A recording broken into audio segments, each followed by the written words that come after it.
السلام عليكم حبيبات القلب، وش راكم؟ ان شاء الله تكونوا كامل بخير وعلى خير، يلقاكم الفيديو في احسن احوالكم يا رب العالمين. انا الحمد لله يا رب العالمين، الله يدومها عليا نعمه وعليكم ان شاء الله يا ربي. جيتكم نرحب بكم في قناتكم كويزين حنان ديزاين، ان شاء الله تكونوا كامل ملاح. رحب بكم في القناه ونرحب كامل المشتركين الجدد اللي دخلوا في القناه، نقول لهم مرحبا بكم، الدار داركم وانا ضيفه عندكم. جيت نشارك معكم هذا السوفلي في هذا الفيديو. سوفلي جي خفيف وظريف، هذه من يعني بديت لكم في المملحات تاع رمضان. اول حاجه هذا السوفلي يعني كنت درتو ليه عندي حبه كبيره تاع بصل، عندي زوج حبات كبار تاع طماطم، عندي حشاوش، عندي الملح، عندي سنات تاع ثوم كنت ربيتهم، وعندي ربع صدر تاع دجاج. راح ندير كامل كلش التوابل مع بعضاتها. راح ندير الكمون، راح ندير فلفل اسود، ندير الملح، ندير الزيت، ندير كلش مع بعضها ونخليها طيب، يعني ندير عليها نار تكون ما تكونش يعني ناقصه النار، لازم تكون نار قويه. وحندير عليها شويه تاع العكري، شويه تاع الكركم. كديروا قلت لكم التوابل، نتوما ديروا التوابل اللي تحبوها، انا هذه الطريقه يعني تعجبني وندير فيها التوابل هذون وتجيني مليحه. كيما قلت لكم هنايا بعد ما طيبتها على نار، وما تخلوهاش يعني نار قليله باش ما تطلق لكمش السوائل وتجيكم مره. نبداو على بركه الله في العجينه. هنا عندي نص كاس تاع حليب يكون دافي، راح ندير عليه تقريبا ندير نص هذاك نعمرو بالميز يعني يكون نص كاس تاع حليب وكاس الا ربع تاع ما يكون دافي. راح ندير معاه مغرف كبيره تاع خميره الخبز.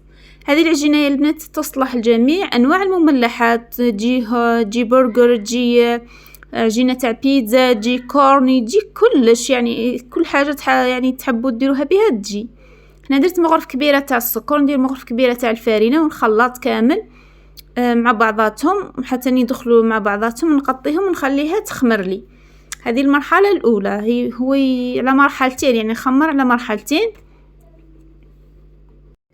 راح نغطيهم هنايا ونخليها تخمر لي للمره الاولى، بعد نكملوا المقادير اللي بقات لي.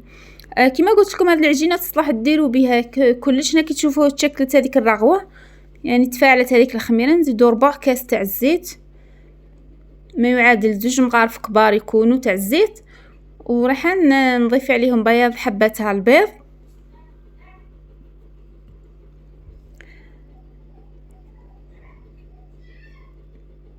هذه البنات هذه العجينه انا في رمضان نديرها، يعني الزوج يحبها ونديرها بعده طرق، يعني نفس العجينه ونشكلها، يعني نبدع فيها، يعني ندير فيها بزاف حشوات، ندير بها اشكال. حبيت نجيبها لكم بطريقه يعني بالسوفلي وتشوفوا تجربوها وتشوفوا.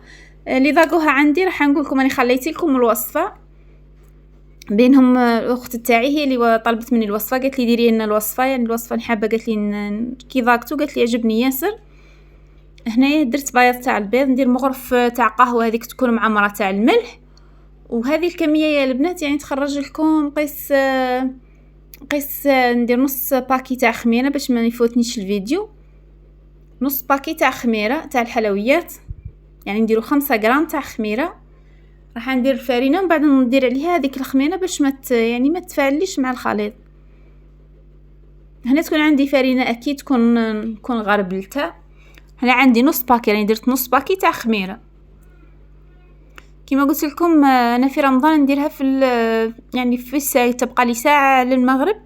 نوض اصلا نكون دايره الحشوه يعني موجدتها، نوض ندير العجينه فقط نحشيها وندخلها يعني كي 5 دقائق هكذاك ولا 10 دقائق قبل المغرب، قبل الاذان نكون طيبتهم، يعني وجدتهم ثم يطيبوا لكم، ما يبقاو لكمش 10 دقائق برك، يعني شويه من تحت شويه من الفوق وهما طابوا.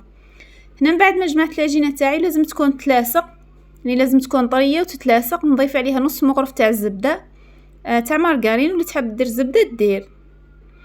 هذه المغرف تاع الزبده يا البنات تعطيكم واحد الهشاشه، واحد القوام للعجينه يهبل.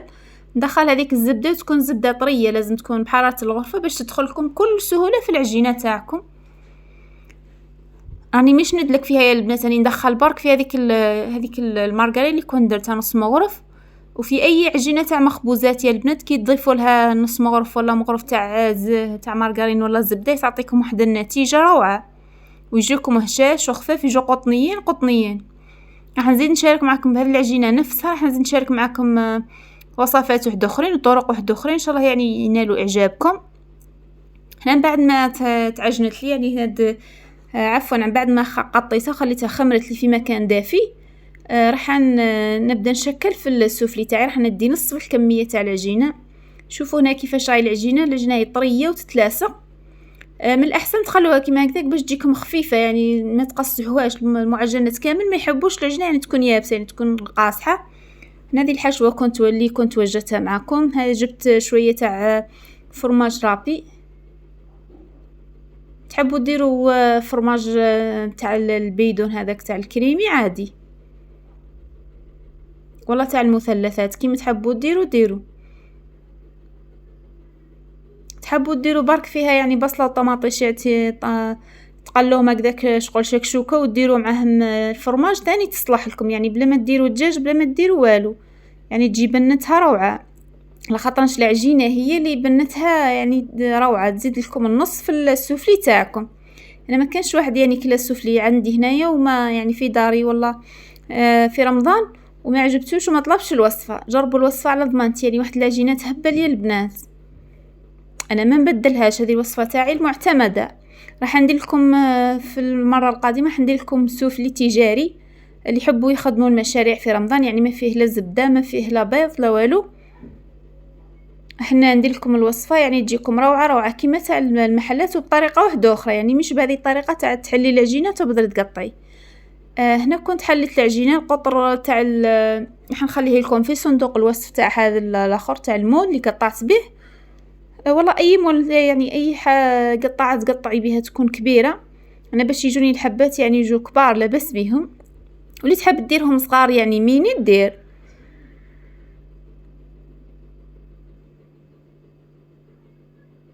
هاد العجينه يا البنات قلت لكم تقطع لكم كميه ما شاء الله، يعني تقطع لكم 18 19 20 حبه هكذاك، يعني تروح لكم حتى ل20 حبه وهم كبار يعني مهمش صغار.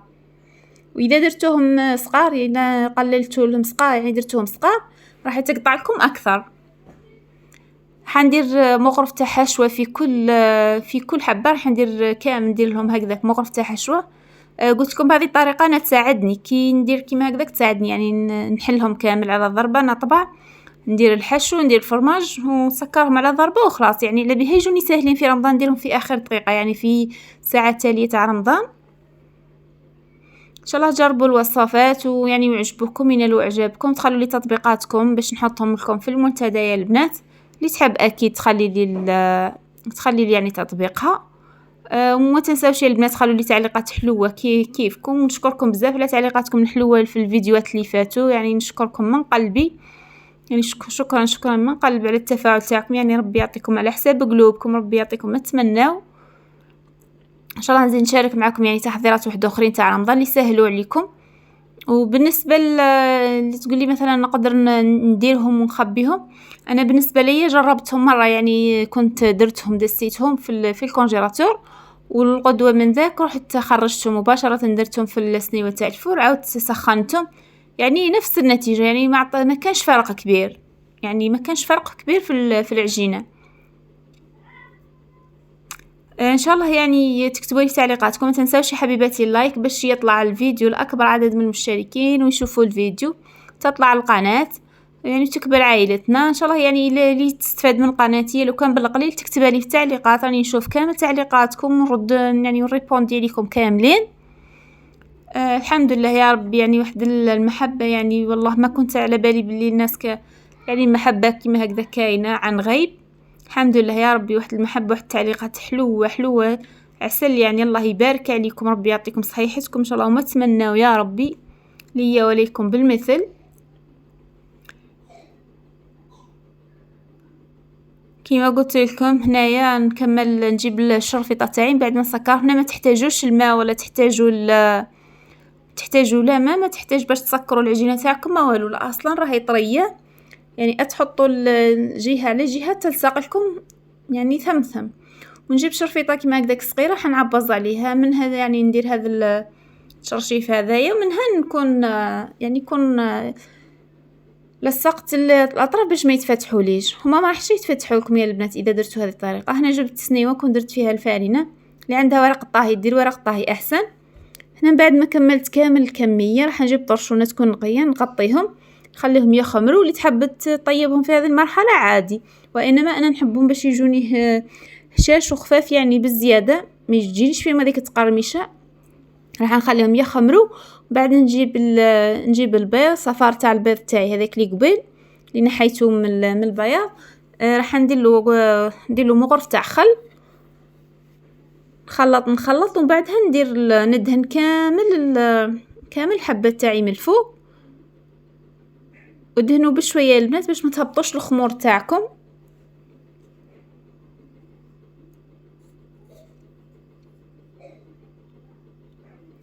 راح ندير لهم شويه تاع جلجلان، واللي تحب دير لهم يعني السفلي معروف باش يديروا حبه زيتون كحله في الوسط. انا ما درتش فيه الحبه تاع الزيتون، انا كنت شهيته برك انا ولادتي ودرتو لهم. كنت صايمه يا البنات الحمد لله يا ربي. مع الشوربه يعني يجي روعه يا البنات، يجي واحد البنه تهبل. جربوه على ضمانتي واكتبوا لي في التعليقات اذا عجبكم ولا لا ان شاء الله يعني تكونوا تستفادوا يعني من الوصفات وتجربوهم.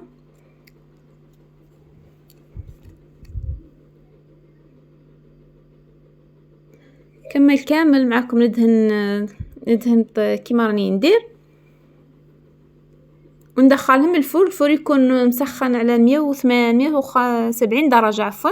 كل وحده تعرف الفرن تاعها يعني قيس ما تكون كيما طيبوا الخبز عادي، ما يكونش سخون ياسر وما يكونش بارد، يعني من الاحسن تسخنوه مليح بعد وتشعلوا له من الفوق بعد ما يطيب لكم تحت ما يبقى لكمش 10 دقائق. شوفوا انا هنا نسيته يعني كنت ادم كان يبكي، نسيت كامل بلي راني مع الصيام يعني نسيت كامل بلي راني حاطه يعني دايره البلا في الكوش يعني شاعله عليه من الفوق. هذو الحبات برك اللي جاوني في الاطراف كنت خليتهم باش نوريكم يعني كيفاش يجيو من الداخل. شوفوا كيفاش العجينه قطنيه هشيشه يعني تضغطوا عليها تعاود تولي واحده البنه فيها يا البنات يعني روعه. انا الزوج تاعي ما كانش يحب كامل المملحات، ملي درت له هذه العجينه عدت نخدم بها المملحات يعني عاد يشكرها وعاد يطلبهم كل خطره يطلبهم.